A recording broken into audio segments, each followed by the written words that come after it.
ഇയ്യോബ് അധ്യായം 38. അനന്തരം യഹോവ ചുഴലിക്കാറ്റിൽ നിന്ന് ഇയ്യോബിനോട് ഉത്തരം അരുളി ചെയ്തതെന്നാൽ, അറിവില്ലാത്ത വാക്കുകളാൽ ആലോചന എളുപ്പമോർ ഇവനാണ്. നീ പുരുഷനെ പോലെ അരമുറുകിക്കൊള്ളുക. ഞാൻ നിന്നോട് ചോദിക്കും, എന്നോട് ഉത്തരം പറയുക. ഞാൻ ഭൂമിക്ക് അടിസ്ഥാനമിട്ടപ്പോൾ നീ എവിടെയായിരുന്നു? നിനക്ക് വിവേകമുണ്ടെങ്കിൽ പ്രസ്താവിച്ച അതിന്റെ അളവ് നിയമിച്ചവനാർ. നീ അറിയുന്നുവോ? അല്ല, അതിന് അളവ് നൂൽ പിടിച്ചവനാർ. പ്രഭാത നക്ഷത്രങ്ങൾ ഒന്നിച്ച് ഉല്ലസിക്കുകയും ദൈവപുത്രന്മാരെല്ലാം സന്തോഷിച്ചാർക്കുകയും ചെയ്തപ്പോൾ അതിന്റെ അടിസ്ഥാനം ഏതിനെ ഉറപ്പിച്ചു? അല്ല, അതിന്റെ മൂടക്കല്ലിട്ടവൻ ആ. ഗർഭത്തിൽ നിന്നുപോലെ സമുദ്രം ചാടി പുറപ്പെട്ടപ്പോൾ അതിനെ കഥകളാൽ അടച്ചവനാർ. ഞാൻ മേഘത്തെ അതിനൊടുക്കും കൂരിടലിനെ അതിനെ ചുറ്റാടയുമാക്കി. ഞാൻ അതിനെ അതിർ നിയമിച്ചു, കഥകും ഓടാമ്പിലും വെച്ചു. ഇത്രത്തോളം നിനക്ക് വരാം, നീ കടക്കരുത്. ഇവിടെ നിന്റെ തിരമാലകളുടെ ഗർഭം വിലയ്ക്കുവെന്ന് കത്തിച്ചു. ഭൂമിയുടെ അറ്റങ്ങളെ പിടിക്കേണ്ടതിനും ദുഷ്ടന്മാരെ അതിൽ നിന്ന് കുടഞ്ഞു കളയേണ്ടതിനും നിന്റെ ജീവകാലത്ത് ഒരിക്കലെങ്കിലും നീ പ്രഭാതത്തിന് കൽപ്പന കൊടുക്കുകയും അഗ്നോദയത്തിന് സ്ഥലം ആദേശിക്കുകയും ചെയ്തിട്ടുണ്ടോ? അത് മുദ്രയ്ക്ക് കീഴിൽ അരക്ക് പോലെ മാറുന്നു, വസ്ത്രം പോലെ ആസകലം വിളങ്ങി നിൽക്കുന്നു. ദുഷ്ടന്മാർക്ക് വെളിച്ചം മുടങ്ങി പോകുന്നു, ഓങ്ങിയ ഭുജവും ഒടിഞ്ഞു പോകുന്നു.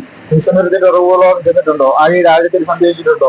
വർണ്ണത്തിന്റെ വാതിലുകളെ നിനക്ക് വെളിപ്പെട്ടിട്ടുണ്ടോ? അബ്രാമസിന്റെ വാതിലുകളെ നീ കണ്ടിട്ടുണ്ടോ? ഭൂമിയുടെ വിശാലത്തെ നീ ഗ്രഹിച്ചിട്ടുണ്ടോ? ഇതൊക്കെയും അറിയുന്നുവെങ്കിൽ പ്രസ്താവിക്കാം. വെളിച്ചം വസിക്കുന്ന സ്ഥലത്തേക്കുള്ള വഴി ഏത്? ഇരുളിന്റെ പാർപ്പിടവും എവിടെ? നിനക്ക് അവയെ അവയുടെ അതിരോളം കൊണ്ടുപോകാമോ? അവരുടെ വീട്ടിലേക്കുള്ള പാത അറിയാമോ? നീ അന്നേ ജനിച്ചിരുന്നുവല്ലോ, നിനക്ക് ആവശ്യം ഒട്ടും കുറവല്ലല്ലോ. നീ അത് അറിയാതിരിക്കുമോ? നീ ഹിമത്തിന്റെ ഭണ്ഡാരത്തോളം ചെന്നിട്ടുണ്ടോ? കന്മഴയുടെ ഭണ്ഡാരം നീ കണ്ടിട്ടുണ്ടോ? ഞാൻ അവയെ കഷ്ടകാലത്തേക്കും പോരും പടയുമുള്ള നാളിലേക്കും സംഗ്രഹിച്ചു വെച്ചിരിക്കുന്നു. വെളിച്ചം പിരിഞ്ഞു പോകുന്നതും കിഴക്കൻ കാറ്റ് ഭൂമിയിൽ വ്യാപിക്കുന്നതുമായ വഴി ഏത്? നിർജ്ജനദേശത്തും ആൾപ്പാർപ്പില്ലാത്ത മരുഭൂമിയിലും മഴ പെയ്യിക്കേണ്ടതിനും തരിശു ശൂന്യമായ നിലത്തിന്റെ ദാഹം തീർക്കേണ്ടതിനും ഇളമ്പുല്ല് മുളപ്പിക്കേണ്ടതിനും പ്രവാഹത്തിന് ചാലും ഇടിമിന്നലിന് പാതയും വെട്ടിക്കൊടുത്തതാണ്. മഴയ്ക്ക് അപ്പനുണ്ടോ? അല്ല, മഞ്ഞുതുള്ളികളെ ജനിപ്പിച്ചതാണ്.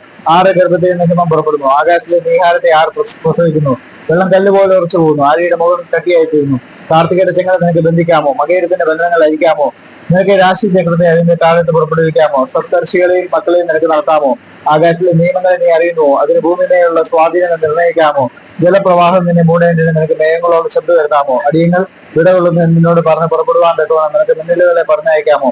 അന്തരംഗത്തിൽ ജ്ഞാനത്തെ വെച്ചവനാ, മനസ്സിൽ വിവേകം കൊടുത്തവനാ. ഉരുക്കി വാർത്തതുപോലെ പൊടി തമ്മിൽ കൂടുമ്പോഴും മൺകട്ട ഒന്നോടൊന്ന് പറ്റിപ്പോകുമ്പോഴും ജ്ഞാനത്താൽ മേഘങ്ങളെ എണ്ണുന്നതാണ്. ആകാശത്തിലെ തുരുത്തികളെ ചരിക്കുന്നതാണ്. സിംഹങ്ങൾ ഗുഹകളിൽ പതിനെ കിടക്കുമ്പോഴും അവ പൊറ്റുകാറ്റിൽ പതിയിരിക്കുമ്പോഴും നീ സിംഹിക്ക് ഇര വേട്ടയാടി കൊടുക്കുമോ? ബാലസിംഹങ്ങളുടെ വിശപ്പടക്കുമോ? കാക്കക്കുഞ്ഞുങ്ങൾ ഇരയിട്ടാതെ ഉഴന്ന് ദൈവത്തോട് നിലവിളിക്കുമ്പോൾ അതിനെ തീൻ എത്തിച്ചു കൊടുക്കുന്നതാ.